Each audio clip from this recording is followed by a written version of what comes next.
بسم الله الرحمن الرحيم الحمد لله رب العالمين والعاقبة للمتقين الصلاة والسلام على رسولك سيدنا محمد صلى الله عليه وسلم وعلى آله وأصحابه أجمعين أما بعد يا أيها الناس أوصيكم عباد الله وإياي أولا بتقوى الله قال الله تعالى في القرآن العظيم والفرقان المجيد أعوذ بالله من الشيطان الرجيم بسم الله الرحمن الرحيم يا داود إنا جعلناك خليفة في الأرض فحكم بين الناس بالحق ولا تتبع الهوى فيضلك عن سبيل الله صدق الله مولانا العظيم. புகழ் அனைத்தும் அல்லாஹ் ஒருவனுக்கே உரித்தாகுக. அல்லாஹ்வின் அருளும் கருணையும் நம் யாவர்கள் மீதும் என்றென்றும் உண்டாவதாக என்ற இனிய துஆவோடு சலாத்தினை கூறி துவங்குகிறேன். அஸ்ஸலாமு அலைக்கும் வரஹ்மத்துல்லாஹி தஆலா வபரகாத்துஹு. அன்பு நிறைந்த நெஞ்சம் நிறைந்த நேயர்களே, அல்லாஹ் சுப்ஹானஹு வ தஆலா நம்முடைய வாழ்க்கையிலே எப்பொழுதும் நேர்மையோடு இருக்க வேண்டும் என்று அல்லாஹ் நமக்கு சொல்லித் தருகிறான். தாவூத் அலைஹிஸ்ஸலாம் அவர்களுக்கு சொன்ன விபரத்தை குர்ஆனுடைய ஆயத்தாக நமக்கு அல்லாஹ் தந்திருக்கிறான்.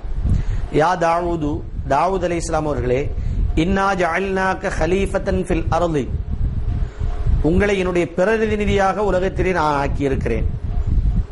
என்னுடைய ஹலீஃபாவாக உலகத்திலே உங்களை உலவச் செய்திருக்கிறேன். உண்மையிலே தாவூத் அலைஹிஸ்ஸலாம் அவர்கள் அல்லாஹ்வுடைய தூதராக உலகத்திலே வாழ்ந்தார்கள். உலகத்திலே அரசாட்சியும் நபியாகவும் வேதமும் கொடுக்கப்பட்டு சிறப்பு செய்யப்பட்டவர்கள் தாவூத் அலைஹிஸ்ஸலாம் அவர்கள்தான். வேதங்கள் 4: ஜபூர், தௌராத், இன்ஜீல், குர்ஆன். இதிலே தௌராத் ஹஜரத் மூசா அலைஹிஸ்ஸலாம் அவர்களுக்கும், இன்ஜீல் ஹஜரத் ஈசா அலைஹிஸ்ஸலாம் அவர்களுக்கும், குர்ஆன் முஹம்மது நபி ஸல்லல்லாஹு அலைஹி வஸல்லம் அவர்களுக்கும், ஜபூர் தாவூத் அலைஹிஸ்ஸலாம் அவர்களுக்கும் கொடுக்கப்பட்டிருந்தது. இதிலே ஜபூர் என்ற வேதம் தான் மிக பழமையானது. அந்த வேதம் கொடுக்கப்பட்டவர்கள் தாவூத் அலைஹிஸ்ஸலாம் அவர்கள், அரசாட்சியும் கொடுக்கப்பட்டிருந்தார்கள்.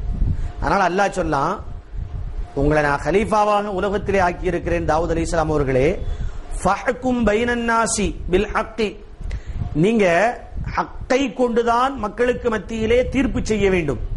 ஹக்கன் சொன்னா நேர்மையான முறையிலே எதுவாக இருந்தாலும் சரி, எது நேர்மையோ அந்த அடிப்படையிலே உங்களுடைய தீர்ப்பை ஆக்கிக் கொள்ள வேண்டும். உங்களுடைய விஷயங்களை நீங்கள் சொல்ல வேண்டும். வலா தத்தபியுல் ஹவா, உங்களுடைய மனது சொல்லும்படி எல்லாம் நீங்கள் ஆடிவிடக் கூடாது. மனசு என்ன செய்யும்? சுய விருப்பத்தின் பேரிலே தனக்கு தகுந்தாப்புல பேச சொல்லும். நீங்க அப்படிலாம் என்ன செய்யக்கூடாது? உங்களுடைய வாழ்க்கையை அமைத்துக் கொள்ளக்கூடாது. மனம் சொல்லக்கூடிய ஒரு விஷயத்தை கேட்டுக்கிட்டு அதே மாதிரி இருக்கணும்லாம் நீங்க சொல்லக்கூடாது. மனசை பத்தி சொல்லுவாங்க, குரங்கு மாதிரி ஒரு இடத்துல நிக்காது, அதுக்கு சாதகமா என்ன வேணுமோ அதெல்லாம் செஞ்சுக்கிட்டே இருக்கும்னு சொல்லி தமிழ்ல சொல்லுவாங்களா இல்லையா? அப்போ மனம் விரும்பியவாறெல்லாம் நீங்கள் நடக்கக்கூடாது. நேர்மை எதுவோ அப்படித்தான் நடக்க வேண்டும், நியாயம் எதுவோ அப்படித்தான் நடக்க வேண்டும். அப்படி உங்களுடைய மனம் சொல்லக்கூடியதின் பிரகாரம் நீங்கள் உங்களுடைய நடைமுறைகளை ஆக்கிக் கொண்டால் அல்லாஹ்வுடைய வழியை விட்டு வழி தவறக்கூடிய சூழ்நிலை ஏற்பட்டுவிடும் என்று அல்லாஹ் சுப்ஹானஹு வ தஆலா சொல்லுகிறார். அப்போ எந்த சூழ்நிலையாக இருந்தாலும் சரி நேர்மைக்கு முக்கியத்துவம் கொடுக்க வேண்டும். ஒரு 2 பேருக்கு மத்தியில் நாம பேச வேண்டியிருக்கு, பேசும் பொழுது நேர்மை எதுவும் அதை சொல்லணும். அதை விட்டு போய் எடுத்து அதுல எந்த சாரார் நம்மளுக்கு சாதகமாக இருக்காங்களோ அவங்களுக்கு நம்ம முகபத்துக்காண்டி அவங்களுக்கு சாதகமாக பேசக்கூடாது. எந்த சூழ்நிலையாக இருந்தாலும் சரி நேர்மையாக நடந்து கொள்ள வேண்டும். இப்னு ஷிஹாப் ரஹ்மத்துல்லாஹி அலைஹி என்ற மிகப்பெரிய ஒரு இமாம் இருந்தார்கள். இவங்க அன்றைய நாளிலே எல்லா மக்களாலும் போற்றப்படக்கூடிய மிகவும் விரும்பத்தகுந்த ஒரு இமாமாக இப்னு ஷிஹாப் ரஹ்மத்துல்லாஹி அலைஹி அவர்கள் இருந்தார்கள். இவருடைய ஆற்றல் எந்த அளவிற்கு இருந்துச்சு அப்படின்னு கேட்டா, குர்ஆனை 80 நாள்ல மனப்பாடம் பண்ணிட்டாங்க. 3 மாசம் கூட கிடையாது. அப்ப எந்த அளவிற்கு அவருடைய ஞாபக சக்தி இருக்கும். ரசூலுல்லாஹ்வுடைய ஹதீஸ்கள் எல்லாம் லட்சக்கணக்கில் மனசுல வச்சிருந்தாங்க. 1-2 இல்ல, லட்சக்கணக்கான ஹதீஸ்களை மனசுல வச்சிருந்தாங்க. அதுல தவறுகள் ஏற்படாத வண்ணம் மனதிலே வைத்திருந்தார்கள். அல்லாஹ் தஆலா அப்படிப்பட்ட ஒரு நினைவாற்றலை அல்லாஹ் கொடுத்திருந்தான். அந்த நாளிலே, இவர்கள் வசிக்கக்கூடிய அந்த நாளிலே இப்னு மாலிக் ரஹ்மத்துல்லாஹி அலைஹி அவர்கள் தான் அன்றைய கலீஃபாவாக இருந்தார்கள். அப்ப இப்னு மாலிக் ரஹ்மத்துல்லாஹி அலைஹி அவர்கள் ஹலீஃபாவாக இருக்கும் பொழுது அவர்களுக்கு இயல்பாகவே இமாம்கள் மீது, அதுவும் ஆலிம்களின் மீது மிகப்பெரிய மரியாதை வைத்திருந்தார்கள், மிகப்பெரிய அன்பு வைத்திருந்தார்கள். இன்னொரு விஷயம் தெரிஞ்சுக்கிடுங்க, பொதுவாக உலகத்தினுடைய நியதியே என்ன அப்படின்னு பாத்தீங்கன்னு சொன்னா, உலகத்துல சாதாரணமாக இருக்கக்கூடிய ஒரு மனிதனுக்கு ஒரு பொறுப்பை கொடுத்து பாத்தீங்கன்னு சொன்னா அவனுடைய குணம் மாறிவிடும். ஒரு சாதாரணமாக இருக்கக்கூடிய ஒரு மனிதனுக்கு ஒரு கவுன்சிலர் ஆக்கி பாருங்க, அவனுடைய குணம் மாறும். ஒரு ஊருடைய பஞ்சாயத்து போர்டு பிரசிடென்ட் ஆக்கி பாருங்க, அவனுடைய குணம் மாறும். ஒரு தொகுதியினுடைய எம்எல்ஏ ஆக்கி பாருங்க, அவனுடைய குணம் மாறும். இப்படி ஒவ்வொரு பொறுப்புகள் ஏற ஏற அவனுடைய குணம் மாறிவிடும். அதிலும் இந்த தலைமை பொறுப்பில் இருக்கக்கூடியவர்கள், நீங்க நேற்று வரைக்கும் பாத்தீங்கன்னா நம்மளோட பேசிக்கிட்டு இருந்த ஒருத்தரை நம்ம என்ன செய்வோம், பள்ளியினுடைய தலைவராக இருந்துக்கோங்கன்னு சொல்லி நாம ஏற்படுத்தி வச்சோம்னு சொன்னா அவர் அப்படியே சேஞ்ச் ஆயிடுறாரு, அப்படியே மாறிடுறாரு. அல்லாஹ் நம்மள நாளைக்கு கேள்வி கேட்பான, நம்ம பதில் சொல்லணுமே, இந்த சிந்தனையெல்லாம் இருக்குதா என்னன்னு தெரியல. சில பேர் விதிவிலக்கா இருப்பாங்க, எளிமையாக இனிமையாக எல்லோரிடத்திலும் பழகக்கூடிய, தங்களுக்கு ஒரு பொறுப்பு வந்தாலும் அதெல்லாம் நம்ம மேல போடுற ஒரு சட்டை மாதிரி, சட்டை எந்த நேரம் போட்டு நாம இணைச்சு வைக்கிறது இல்ல, அந்த சட்டை இருக்க தண்டியும் இருக்கும், அப்புறமா கழட்டி வைக்கிறதா கழட்டி வச்சிருவோம், அதுக்கப்புறம் இன்னொரு சட்டையை போடுவோம். இது மாதிரி தான் பொறுப்புகள் எல்லாம் பதவிகள் எல்லாம் வரக்கூடியது போகக்கூடியது. குலில்லாஹு மாலிக்குல் முல்கி தூத்தில் முல்க, அல்லாஹு தஆலா விரும்பியவர்களுக்கு இப்படிப்பட்ட பொறுப்புகளை கொடுக்கிறான். வ தன்ஸீஉல் முல்க மிம்மன் தஷாஉ, விரும்பியவர்களிடத்திலிருந்து அல்லாஹ் எடுத்தும் விடுகிறான். அப்போ இதெல்லாம் மேல் சட்டை மாதிரி போட்டுக்கிட வேண்டியது, கழட்டி தூர போட்டு போய்கிட்டே இருக்க வேண்டியது. இதை விளங்கியவர்கள் எல்லாம் ரொம்ப சாதுவாக ரொம்ப முகப்பத்தோட நடக்கக்கூடிய ஒரு காட்சியெல்லாம் நம்ம பார்க்கிறோம். ஆனா மிகுதமாக பொறுப்புகள் வரும் பொழுது குணம் மாறுவதைத்தான் நாம் பார்க்கிறோம். இப்ப இப்னு மலிக் அவர்கள் அன்றைய கலீஃபாவாக இருந்தாலும் இவர்களுடைய குணம் எப்படி என்று சொன்னால், பொறுப்பு நமக்கு இந்த அமீருல் மோமினின் என்ற பொறுப்பு இருப்பதின் காரணமாக நம்முடைய குணத்தை மாற்ற வேண்டும் என்ற எண்ணத்தில் எல்லாம் அவர்கள் வாழவில்லை. எப்பொழுதும் போல எளிமையானவர்களாக இருந்தார்கள். அவங்க அன்றைய நாளிலே மிகவும் அதிகமான ஹதீசுகளை மனனம் செய்திருந்த, மிகவும் அதிகமான ஞாபக திறனை வைத்திருந்த இப்னு ஷிஹாப் ரஹ்மத்துல்லாஹி அலைஹி அவர்களை சந்திக்க வேண்டும் என்று சொல்கிறார்கள். இப்னு ஷிஹாப் ரஹ்மத்துல்லாஹி அலைஹி அவர்கள் அரசர் சொல்றாங்க, அரசரை ஏன் வர சொல்ல, நாமளே போவோம்ட்டு, நீங்க வர வேண்டாம் நானே வாரங்கிறாங்க. இப்ப கூட என்ன செய்வாங்க அப்படின்னு கேட்டீங்கன்னா, பள்ளிகள்ல நம்ம பார்ப்போம், தலைவர்கள்லாம் என்ன செய்வாங்க, ஹஸரத் உங்களை சந்திக்கணும்னு சொல்லுவாங்க. இப்ப நாமெல்லாம் எப்படின்னா, எங்க இருக்கீங்க, நான் வாரேன்னு சொல்லிவிடுவேன். நான் அவங்க தான் வரணும்லாம் நம்மளுக்கு கிடையாது. நம்மளுக்கு எல்லா மக்களும் என்ன செய்யணும், முகபத்தோட இருக்கணும். அதுதான் தகவல் சொன்னா போதும், எங்கனாலும் ஆஜர் நம்ம.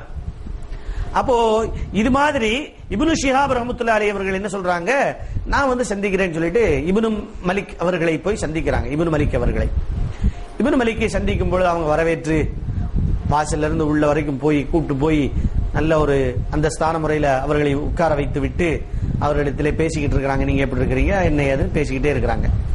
பேசிக்கிட்டே இருக்கும் பொழுது இப்னு மலிக் அவர்கள் சொல்லுகிறார்கள், இப்னு ஷிஹாப் ரஹ்மத்துல்லாஹி அலைஹி இடத்துல நிறைய ஹதீசுகளை நீங்க தான் ஞாபகம் வச்சிருக்கிறீங்க. என்னிடத்துல ஒருத்தர் வந்தாரு, வந்து நபி ஸல்லல்லாஹு அலைஹி வஸல்லம் அவர்கள் சொன்ன ஒரு ஹதீஸை சொன்னாரு, அது குறித்து தான் உங்களிடத்துல விளக்கம் கேட்கறதுக்கு தான் உங்களை வர சொன்னேன் அப்படின்னு சொன்னாங்க. அப்ப இப்னு ஷிஹாப் சொன்னாங்க, ரஹ்மத்துல்லாஹி அலைஹி அவர்கள், அப்படி என்ன நீங்க கேள்விப்பட்டீங்க சொல்லுங்க அப்படின்னு சொல்றாங்க. அப்ப இப்னு மலிக் அவர்கள் சொன்னாங்க, என்னிடத்துல ஒரு மனுஷர் வந்தாரு, வந்து என்ன சொன்னாரு, நபி ஸல்லல்லாஹு அலைஹி வஸல்லம் அவர்கள் சொன்னதாக சொன்னாரு, அதனாலதான் இதை நான் உங்கள்கிட்ட கூப்பிட்டு சரியா இல்லையான்னு கேட்கறதுக்கு தான் உங்களை பேசிக்கிட்டு இருக்கிறேன் அப்படின்னு சொல்லிட்டு சொன்னாங்க. அதாவது சாதாரண மக்கள் நன்மை செய்தால் நன்மை கிடைக்கும், நன்மை பதியப்படும், பாவம் செய்தால் பாவத்தினுடைய பதிவு ஏற்படுகிறது. அதே சமயம் ஹலீஃபாவாக இருக்கக்கூடியவர்கள், பொறுப்பிலே இருக்கக்கூடியவர்கள் நன்மை செய்தால் பதியப்படும், பாவம் செய்தால் பதியப்படாது என்று என்னிடத்தில் ஒரு மனிதர் சொன்னார். இப்ப நான் கலீஃபாவா இருக்கிறேன், அப்ப என்னுடைய பாவங்கள் பதியப்படாதா அப்படிங்கறதா என்னுடைய கேள்வி. இது சொன்னது சரியா, ரசூலுல்லாஹ் இப்படி சொல்லி இருக்காங்களா அப்படின்னு சொல்லி கேட்டாங்க. அப்போ இப்னு ஷிஹாப் ரஹ்மத்துல்லாஹி அலைஹி அவர்கள் கடுமையான உரத்த குரலிலே சொன்னாங்க, எந்த ஷைத்தான் இதை கூறினார், எந்த ஷைத்தான் இதை கூறினார், இப்படி அல்லாஹ்வோ அவனுடைய ரசூலை சொல்லி காட்டவில்லை என்று சொல்லிவிட்டு யா தாவூது இன்னா ஜஅல்நாக கலீஃபத்தன் ஃபில் அர்தி ஃபஹ்கும் பைனன் நாஸி பில் ஹக் வலா தத்தபில் ஹவா ஃபயுல்லுக அன் சபீலில்லாஹ் என்ற ஆயத்தை ஓதி காட்டுகிறார்கள். நாம முதல்ல பார்த்தோமா இல்லையா? அந்த ஆயத்தினுடைய விளக்கத்தை எடுத்து சொல்லுகிறார்கள். தாவூத் அலைஹிஸ்ஸலாம் அவர்களே, உலகத்திலே உங்களை நான் கலீஃபாவாக ஆக்கி இருக்கிறேன், என்னுடைய பிரதிநிதியாக. ஃபஹ்கும் பைனன் நாஸி பில் ஹக்கி, மக்களுக்கு மத்தியிலே நேர்மையாக உங்களுடைய முடிவுகளை, தீர்ப்புகளை நீங்கள் ஆக்கிக் கொள்ளுங்கள். வலா தத்தபில் ஹவா, உங்களுடைய மனோ இச்சைக்கு பின்பற்றி நீங்கள் நடந்து விடாதீர்கள். ஃபயுல்லுக அன் சபீலில்லாஹ், அது அல்லாஹ்வுடைய வழியிலிருந்து உங்களை வழி தவறச் செய்துவிடும் என்று அல்லாஹ் தாவூத் அலைஹிஸ்ஸலாம் அவர்களை எச்சரித்திருக்கிறான். அப்போ பாவம் செய்தால் பாவம் ஏற்பட்டு விடும், அல்லாஹ்வுடைய வழியை விட்டும் மாறிவிடும். அல்லாஹ் அவங்களையே அப்படி எச்சரிக்கை செய்து சொல்லி இருக்கிறான். நம்மெல்லாம் ஏமாத்துறோம். அதனால அந்த ஷைத்தான் சொன்ன ஹதீஸ்லாம் நீங்க ரசூலுல்லாஹ் சொன்னதாக நீங்க நினைக்காதீங்கன்னு சொல்லி அந்த இடத்துல அப்படியே நேர்மையை எடுத்து சொன்னார்கள். அவங்க இப்னு மலிக் பெரிய அரசரு, அவர் கேட்கிறாரா, ஆமா ஆமா அப்படின்னு சொல்லிட்டா அவங்க என்ன செய்யல, எந்த சமரசமும் செய்து கொள்ளவில்லை. நேர்மை எதுவோ அதை அப்படியே எடுத்து சொன்னார்கள். அடுத்து சொன்னாங்க, சாதாரண மக்களை விட அதிக விசாரணைக்கு உரியவர்கள் தான் கலீஃபாக்கள் என்றும் சொன்னார்கள் இப்னு ஷிஹாப் ரஹ்மத்துல்லாஹி அலைஹி அவர்கள். அதனால நம்ம எந்த இடத்துல இருந்தாலும் சரி, நேர்மை எதுவோ அதை பேசி பழக வேண்டும், நேர்மை எதுவோ அதுபோல நடந்து பழக வேண்டும். அல்லாஹ் சுப்ஹானஹு வ தஆலா அப்படிப்பட்ட நல்ல வாய்ப்பை நம் யாவர்களுக்கும் தந்து அருள் புரிவானாக என இந்த நல்ல நேரத்திலே வேண்டிக் கொண்டு, எல்லா தேவைகளையும் அல்லாஹ் பூர்த்தி செய்வானாக, எல்லா மக்களையும் சுபிட்சமாக அல்லாஹ் வாழ வைப்பானாக, எல்லா மக்களையும் அல்லாஹு தஆலா இன்புற்றிருக்க வைப்பானாக என்ற இனிய பிரார்த்தனை துஆவோடு நிறைவு செய்கின்றேன். வாஹிர் தாவானா அல்ஹம்துலில்லாஹி ரப்பில் ஆலமீன். அஸ்ஸலாமு அலைக்கும் வரஹ்மத்துல்லாஹி தஆலா வ பரகாத்துஹு.